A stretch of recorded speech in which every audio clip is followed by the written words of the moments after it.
Before we start, drop a like in 3 seconds if you want to be the best Wolong player.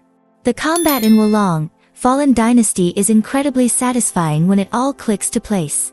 It not only offers some visceral finishing moves, but the parrying system makes for one of the strongest combat systems around, only matched by games such as Sekiro, Shadows Die Twice.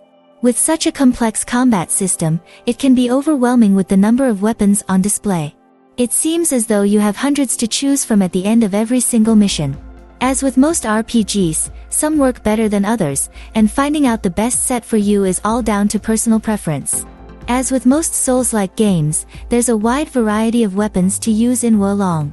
Some are better than others, and considering the reflexes needed for combat in the game, I found the faster-paced ones to work more efficiently in battle. That's not to say the stronger ones such as hammers and axes don't have a place, but unlike something like Dark Souls, Wolong demands you learn how to parry and play defensively when you need to. Later enemies have such short windows of opportunity where you can attack, meaning being quick is extremely important. Here are the weapons I personally found the best to use in Wolong. Dual swords. These incredibly quick and versatile weapons can cut through most enemies without even giving them chance to react.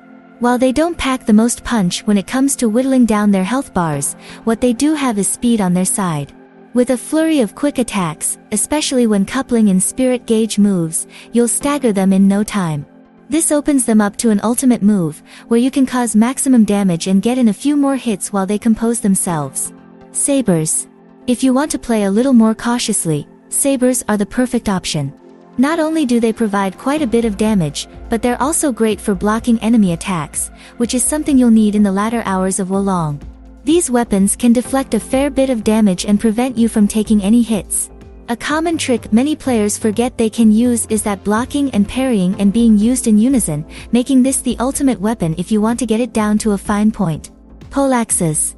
For those who favor dealing damage over being defensive, poleaxes are an excellent choice. These powerful weapons can dish out some punishment, and with their length, can be used from quite afar. This is a great feature, especially when you want to avoid bosses and enemies who perform deadly attacks at close range. It's perfect for those who are more well-versed in the Souls-like genre and want to play aggressively in their Wolong adventure. Swords. One weapon you can't go wrong with are the good old swords. For newcomers and veterans alike, these are fantastic to use as an all-around weapon. The stats are fairly balanced, allowing you to play a perfect mix of defensive and aggressive. Not only that, but after a few upgrades at the blacksmith, they pretty much level up with your character, meaning if you really wanted to, you could commit to one sword from the beginning and power it up as you go along.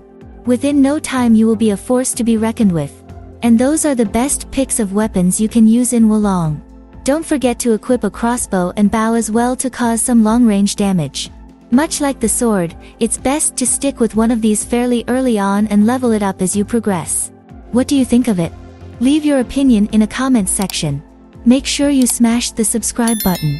Peace.